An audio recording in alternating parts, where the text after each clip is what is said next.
بسم الله الرحمن الرحيم. بسم الله ما شاء الله، بسم الله ما شاء الله. انا جبت حاجه رمضان. دلوقتي بقى انا عايزه اوريكم الحاجات علشان خاطر لما تنزلوا ان شاء الله وتشتروا تعرفوا كل الاسعار. حاجات يعني على قد ما نقدر يا جماعه، زي ما قلت لكم قبل كده. جبنا كيلو، لا كنا بنجيب كيلو، لا هنجيب نص، كنا بنجيب 2 هنجيب كيلو. هنحاول نقلل في الكميه بس مش هنقطع، علشان ده عاده ورمضان بقى. كل سنه وانتم طيبين يا رب. ودلوقتي هديكوا نبذة عن الأسعار، بعض الأسعار طبعا اللي أنا فاكراها. عندي هنا دوت بلح اهوت ما شاء الله. طبعا البلح ده أساسي في رمضان، لو مش هنجيب حاجة بس هنجيب بلح. البلح دوت كيلو ب60.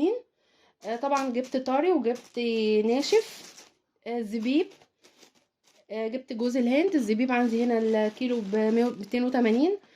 المهم أنا هعرفكم الحاجات علشان خاطر لما تنزلوا تجيبوا.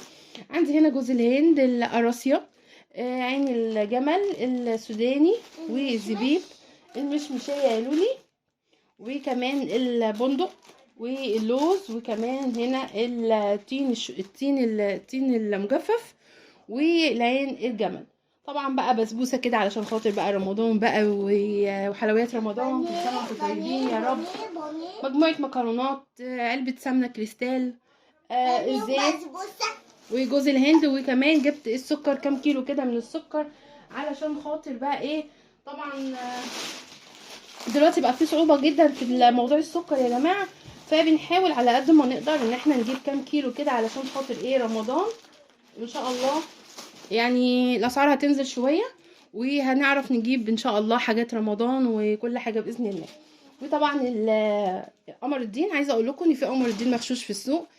كل ما جبتيه ماركه وكل ما جبتيه غالي كل ما كان احلى. طبعا احنا بنجيب الحاجه عشان ناكلها ونستمتع بيها، مش حاجه ناكلها نجيبها ونرميها. لا، عايزه اقول لكم في بيبقى عامل زي الازاز كده، كانه ميه بسكر. خلي بالنا ده. الاحلام دي ماركه انا بصراحه على طول بجيبها، فحلوه جدا. طعم المشمش فيها تحفه. وكم ازازه زيت كده بقى برضو معايا. وطبعا السوداني والقراصيه، وانا قلت لكم كل الحاجات بتاعتنا اهيت، والمكسرات. بسم الله ما شاء الله، بسم الله ما شاء الله. انزلوا هاتوا الحاجه حلوه. وطبعا بس نختار شويه التاجر الكويس اللي حاجته صبحه. الحاجه حلوه غاليه، مش هنجيب الكميات كلها. في حاجات هنستغنى عنها، بس ان شاء الله نجيب حاجات رمضان ونفرح اولادنا. وكل سنه وانتم طيبين.